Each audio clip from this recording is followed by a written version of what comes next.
Hello, good afternoon, everybody. I'm here with Juliet, founder of the Curious Creative Club. It's just me today because Lisa is finishing some hand-iced biscuits that need to be finished today. So she'll join us again at the next one. Gratitude talks. From live from the biscuitery, I should say. So you might hear some noises of the sound of of biscuits being baked, decorated, packaged, and all of the like. Because we run a biscuit bakery, which is very much based and steeped into kindness and gratitude, which is why we started these gratitude talks.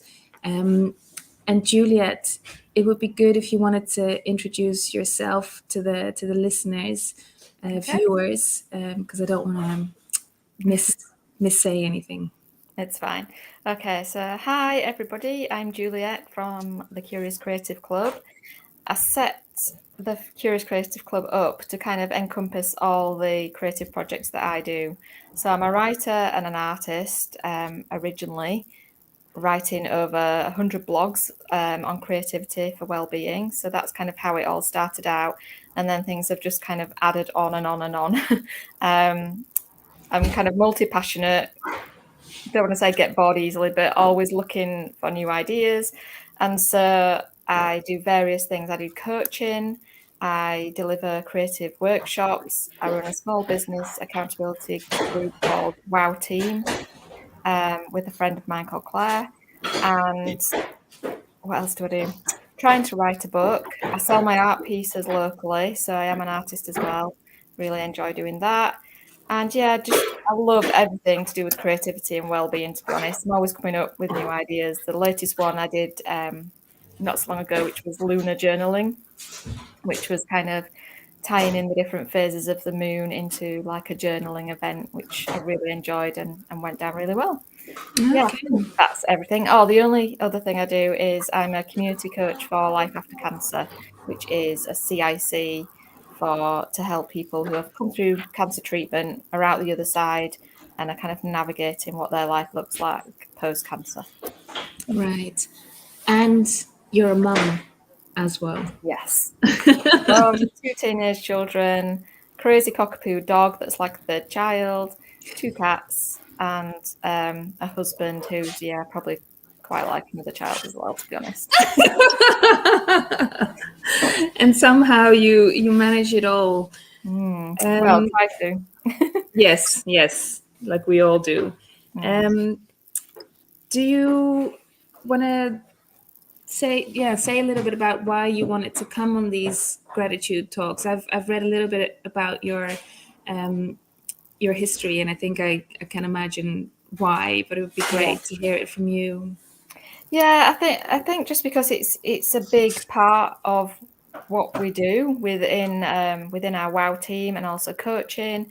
And I think just generally I've always kind of been that kind of person anyway, but then even more so since I got diagnosed with Hodgkin's lymphoma in 2019, just before the pandemic started. So I went through chemo treatment, radiotherapy, and got the all clear 2 years ago, last February. So yeah, I think once you've been through something like that in terms of a health issue, it just kind of doubles that gratitude for coming out healthy and really appreciating, that you never know what's around the corner. I was at a particularly odd age to get my diagnosis. It's usually prior to younger than 35 or over 65. So I was the kind of smallest dip on the scale as to who gets it at this time. So you just never know. I felt perfectly fine, to be honest. Didn't have many symptoms at all. So yeah, it just makes you really appreciate when you are healthy. Definitely. Yeah. And you say you knew about gratitude and maybe practice gratitude before. So what has changed since your diagnosis and the all clear as to how you experience it more now? Yeah, I mean, prior to that, I kind of the first creative project that I did when I left my corporate life. So I used to work in marketing. Sorry. I've just got a little bit stuck in my throat. Yeah, I used to work in marketing and PR. So I was like in a corporate career, left that, and the aim was to kind of write a book. And I started spending more time out in nature. We got the dog. I was also always a massive, passionate person about nature. It was in my blood from a very young age. And so I soon kind of began to realize how much I'd missed that, being in an office in a, that kind of stark environment of, bright halogen lights and all that kind of noise. And it was just really nice to go out on some very peaceful walks. So I'd started an Instagram account called Soothed by Nature. And what I found was taking the photos for that made me a lot more kind of present on those walks. So, some people could argue that taking photos of it is you not experiencing it, but I actually think it doubles the experience for you, because you're looking for things and you're becoming a lot more aware and observant. So that is something that I'd done prior to my diagnosis anyway. And then after that, what I really appreciated, especially during the pandemic, was actually getting back out there, because technically I wasn't meant to be outside. I was one of the, extremely vulnerable or classed as in that time. But I begged my consultant. I was like, if I, and I lived out in the country, and he let me walk up the lane at dusk for 20 minutes, and that was it. And that, I so appreciated that time. I'd document what I'd see just on those 20 minutes walks. And yeah, that made a massive difference. And then also just like connections, again, because of the pandemic, we weren't allowed to go out and meet people. I did a lot online, obviously, like everybody, but just being back in person with people and, being able to go for a coffee and a cake and a catch up, or seeing people out on the dog walk, things like that. It just makes you really appreciate that when you've had that kind of control taken away from you, definitely. Yeah, I mean, that must have been such a difficult time for you, because it is, like you say, from what I can hear, is like, to you, nature is healing. And then when you're Absolutely, yeah. going through such a process where you need all the healing that you can get, and Yeah. you're restricted in that way, I mean, it's amazing to hear that even with all those restraints, that you still manage to go through that process and come out the other end. So Yeah. what is it about nature you think that is so healing? Oh gosh, I think, everybody realized in lockdown exactly how powerful it was, but from a really young age, I was an only child. So my dad, when I was 10, had a pet shop. He was nature obsessed as well. And I literally grew up in the woods. I was a real tomboy. I'd end up stuck up at a tree, or, falling in the river, coming home soaking, all the rest of it. So I felt like I literally grew up in the woods. I was never in. I was always in there with my friends. It just was completely part of my life. I never looked at it as, I'm going to do this. It was just inbuilt, really. We'd go to Scotland every year. My dad was a really keen bird watcher. So I think that kind of taught me those really kind of keen observation skills. So my kids are always laughing at me that I can lose my keys or glasses or anything, but I can spot like a ladybird 10 meters away or a buzzard in the sky. And they're like, how do you even see that? And I'm like, just do. So I think, it really kind of sharpens those observation skills.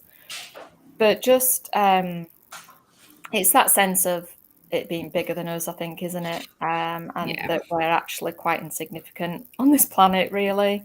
And I just kind of love seeing like the seasons change. I love autumn. We've recently moved last August, and to see like autumn in a different place and what trees turn which colour, it just brings you really into the present, and it just shuts out all the noise. I think, you might have a really busy day ahead, and especially when you've got a dog, I think, because you have to keep an eye on the dog, and the dog is running around after sticks and all the rest of it. So you're not in your head as much. You're just in that present moment and taking it all in. I think also again, another kind of standard joke amongst my friends, but we rescued so many animals. So because we had a pet shop when I was young, things would turn up on our doorstep all the time. Nothing you would look after them. So things like seagulls, rabbits. We had a pet rook at one point called Rolo that made like local news because it went to a school looking for me. So, you know, Goodness. it really was a bit like Dr. Doolittle's house growing up. So I've always had that kind of connection to nature and animals. And yeah, just find it very therapeutic. Yeah, for me, it's definitely what you said, the the expanse of it. Hmm. Um, I get out not enough, and Yeah, but whenever I do, it's just like it makes it just puts everything into perspective instantly. Like you yeah, just see the open space, or you just see the magnitude of mountains, yeah, and it just instantly it just yeah. puts everything in perspective and puts you in your place. And it's It like, does, absolutely.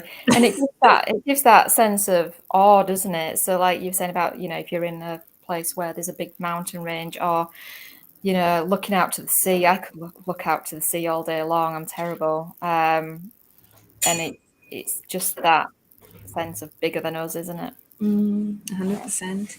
So you're talking about your coaching club, wow, Hmm. that you run with your friend Claire. Is Yeah. there How does gratitude show up in that space? Yeah, it really does actually, because we're constantly getting our members to kind of reflect on things. It's so easy to be constantly looking forwards or feeling like you're not moving, um, and you forget how far you've come. So at least quarterly, we'll do sessions on reflection to get them to look at how far they've come, but also appreciating themselves and their time and the work that they put in. So it's not just about celebrating things, it's also about that kind of realization as to what's not working and what they can stop and change, because you know the it's when you're in a small business and you're working so hard, it's really hard to focus on your time and what's working best for you. You can be kind of stuck in the trenches with it, but actually, you need to look after yourself as well as a small business owner. You need to make sure you're getting breaks, and I like to call it wiggle room. So, we can cram our planners full, can't we? And things always take longer than you think. And so you Yes. end up chasing your tail, running around like a mad person, and actually just building some wiggle room in can make all the difference. So we do really encourage our members to look back and reflect and work out what's working for them and what they've achieved so far. And there's huge gratitude in that, because it is really hard work, but they need to recognize how far they've come, definitely. And do you find that the people that you work with, do most people know about the power of gratitude? Is it something that you introduce to many of them, or is it quite um, well known in the space out there? yeah, I think most of them do, but again, there's a lot about knowing what's good for you and actually doing it, isn't there? So yeah, I think most of them will have heard about it, but not everybody probably practices it on a regular basis. So we just like to kind of remind them of that, and making sure that that's part of the overall process of growing a business, that you do check in with yourself. Yeah. Yeah. And so, just before we were talking, you said, you obviously run a coaching business, but you really get creative with your clients, Yeah. which sounds a little bit different to me than the standard coaching client relationship. Can you tell us a little bit more about that? Yeah, I think I like to bring in the kind of fun element and the playful element, because the clients that come to you that need help, it doesn't always have to be like at a kind of crisis point, or they're really struggling. It can be a really exciting time when you go in to change things and change things up and look for new opportunities. So I really encourage the people that I work with to, get a massive piece of paper, loads of coloured pens, and really kind of mind map it out, because quite often a lot of it is about clarity and just really gaining an understanding of what they want. We do work a lot with kind of vision boards as well. Great believer of vision boards, and I love that kind of, tearing things up, sticking things down, having something visual to look at and really kind of connect with. So definitely do that. We also use a thing called guiding word. I'm sure you'll have heard of that at some point. Have you not heard of that? Okay. So that's kind of drilling down a word to focus on that can really help you when you're kind of looking at new directions to go down, or what you want kind of this year, the essence of this year to be about. So if you're kind of stuck in making any kind of decision, that kind of focus word can really help. And there's a whole process as to how you go about that creatively, to kind of drill that down. And that's a lot of fun as well. Things like, within my community coaching for life after cancer, that Steph, who runs a program, developed. Within that, we look at kind of how we want to show up in life, and that might even be like a cartoon drawing of ourselves with a kind of new name, or kind of what they wear and how that comes across. So there's a lot of creativity, I think, that can be used in coaching that might sound kind of like a bit simple and playful, but actually the most simple things can work. And if you're having fun whilst doing it, then it kind of sinks in more. They know how they feel after that session. They kind of feel lighter. I really enjoy kind of experimenting and playing with these things. Coaching doesn't have to be a really serious process to go down, but also what we were talking about before in terms of gratitude, because of kind of what I've been through, and also kind of the creativity that's involved in my life. I know there's real impact if you can get to a point where you're finding things that you're really interested in and really passionate about what you're doing. So to me, gratitude's not just about kind of settling and being happy with what you've got in life, which of course there's place for, but it's also about making the absolute most of the life that you've got. We get one opportunity, we don't get two.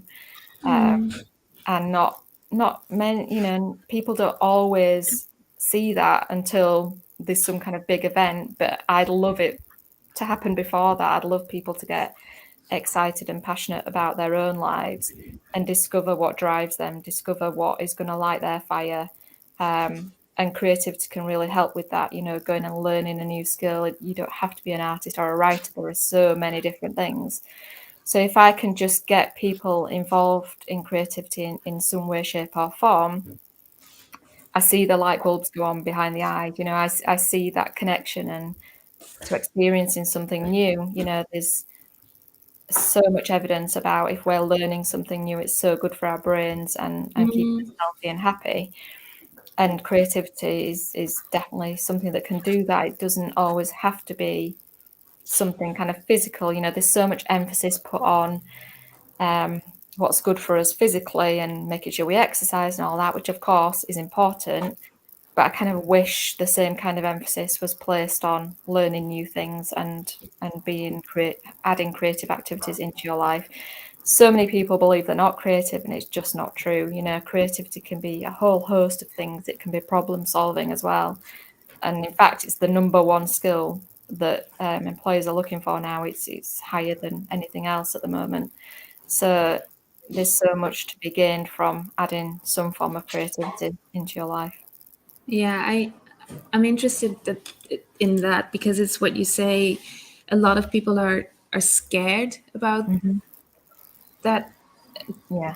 I don't even know what it means. A lot of people are very happy to be cerebral, I guess, and think about things, but the creative expression is often unknown to many people because it's not on the curriculum as such as maths, English, and all these brainy things. Yeah. Um, I wish it so was. It drives me mad that that's not as focused on at school anymore. It kind of breaks my heart, to be honest. But that's kind of where I come in now, because people are often scared of just knowing how to begin, Yeah. what kind of areas they want to go down, and just the particular one activities that I do, so writing and kind of art, all it requires is some prompts, a little bit of guidance and direction, and they're off. Every Monday night I do a creative writing club, and it's not for professional writers. It can be from complete beginners, but all I do is give them a direction, a prompt to work with, a subject to work with that evening. And the work that comes out of that 1.5 hours is unbelievable. We all sit there kind of blown away, and not once has anybody not been able to write something. Can you give some examples of Oh, how that works, how that work helps people in that process? Because I can 100% see it, because different yeah, things come out, don't they? Because you're surprising even yourself yeah, of the stuff that comes out, I can yeah. imagine. So the way I work, I kind of come up with a subject each week, and we do a warm-up exercise. And a lot of the warm-up exercise is purely based on kind of experiences and memories. So everybody's got those, not one person has not got an experience or a memory of a certain topic or subject. That's never been the case in the 2 years that I've done it. So they will start writing about that experience, and I'll ask them to, really bring that to life, and use all the senses of that memory or experience, or make other connections with, how might that subject work with another character, who else experiences these types of things, and they'll create lists about those. So before we go into the main task, they've almost got like a menu of choices then that they can pick from to write about, if that makes sense. Yeah. And then I'll kind of add a bit more to that situation in the main task. I might throw in things like, I want you to really work on creating an unusual character this week, or I really want you to work on dialogue this week. Or it might be that I want you to look at the environment. What can we all see? Where is this person situated? All things like that. So there'll be different focuses each week, but they all drive out completely different stories. It's I love it. I absolutely love what they come out with. It's just like, I'm blown away a lot of the time. Yeah. Yeah, no, that's really good. I mean, I think about myself in this regard as well. I used to want to go to art school, and Mm-hmm. I used to love drawing and all of that stuff. Um, and for the past year, maybe 2 years, I've really, really, really wanted to go back to it. But it's the fear of just being bad at it that I'm like, Right. I Well, don't let want me to stop put you any. there, because I'll tell you a story, because this is hilarious. So I felt exactly the same. I had no intention of actually joining this art group. It was a friend of a friend who said, "Come along," and I was like, "I haven't drawn properly since, like, art GCSE." She's like, "It's fine. Come along, come along." So I went along, and I think I took some coloured pencils, and I drew a picture of my dog, which I've still got to this day. And I came across it the other day, and I burst out laughing. So this was 6 years ago, and it was terrible. And the premise of this art group is you kind of all draw something, you stop halfway, you have a cup of tea, you walk around everybody else's. And I was just sat there thinking, please don't look at mine, please don't look at mine. And the other members were like so nice, but they'd been artists for like decades, and their work was incredible. But part of me thought, they didn't kick me out. I want to go back. And the beauty of that group was they were all really encouraging, but also they do demos. So they get people in to do demos. And, the only way to learn is by doing it and Yeah. practicing and seeing the techniques that other artists do. And I can tell you, I showed my kids the picture the other day, and I was like, do you think I've improved a bit? And they're like, definitely. Now I sell my stuff locally. I do all kinds of stuff. I do acrylic painting, sketches, watercolor, needle felting, you name it, I'll have a go at it. And I Wow. always think back to that day of, just kind of challenge yourself to do it. What's the worst that's going to happen? You're going to laugh at yourself. You can't take it personally. And everybody's always really nice. They're never going to go, oh my God, that's awful. Yeah.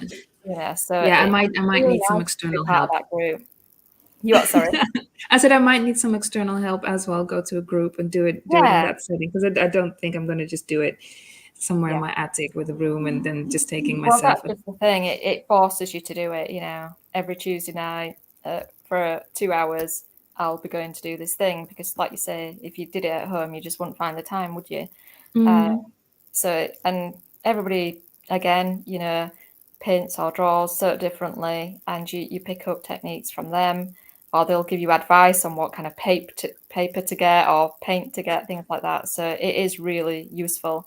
And the other thing is, it kind of challenges you as well, because often they do exhibitions. So like our local one does an exhibition every spring, and then we part of a bigger one in the summer. So, again, it creates that kind of deadline of you've got to do some work to get there. Yeah. Yes. Which is Produce something. Yeah, exactly. Yeah. And your club is called Curious Creative Club. So let's look into the curious element of it as well. Yeah, well, I like a bit of alliteration, but then I can't believe how hard it is to say sometimes. So I now say the CCC sometimes. But yeah, I think, again, curiosity is a major value of mine. It's just instinctive. It's how I've always been growing up. I always had a crazy imagination, always curious to see kind of how things work, problem solving. And, in my like marketing and PR career, I worked on a lot of projects, and there was almost always an element of problem solving within those. So I think just being curious about life is it just makes it more interesting. Do you know what I mean? Elizabeth Gilbert talks about this in her book Big Magic. I don't know if you've heard of that, but it's the most amazing book around creativity. If ever there's a place you want to start, I'd start by reading that book. It's just amazing, and that's all about having that kind of curiosity to go on that journey in the first place is the major thing. If you've got the even slight interest, you were saying you think you might have to go to an art group. Well, just don't stop, go and do it, be curious, see what you can achieve. No, I had no clue that I would be at the stage where I am at now with my art without that first little nudge from someone else, actually. But it is something that I'd always been curious about and I'd always enjoyed, so just use that. It's such a gift to kind of have that, really. Yeah, no, that makes sense. Yeah. We kind of always want to end this conversation by asking our guests who anybody in the entire world that you could name that you are grateful for whatever reason. If you could let us know who that is and why. Is it just one? Yeah, I mean, you could Oh squeeze in. God. Okay. Well, I was thinking about this because obviously I've been listening to the ones before, and I don't think I can say anybody personal because there's so many. I have so many great people around me. There is a couple, but I'll say the two that are really, not within my circle. So one is Holly Tucker, who used to be the founder of Not on the High Street and now is founder of Holly and Co. She's huge inspiration to me. I love the podcast that she does interviewing business owners. She's got so much curiosity. I did meet her in real life on tour a couple of years back, and she's so genuine and exactly as she is. When you see her, I think just everything that she supported small businesses with during the pandemic was just amazing. She just went above and beyond. So she's always been a massive inspiration to me. And the other one is Susie Walker. So she used to be the editor of Psychology's magazine, and left there. But again, sort of during that time, while she was still editor during the pandemic, she did loads like daily lives from her houseboat that she was living in to kind of keep people's spirits up and keep them going through the pandemic and help to improve their well-being. And she read my blog, interviewed me on her house, me not on the houseboat, but virtually.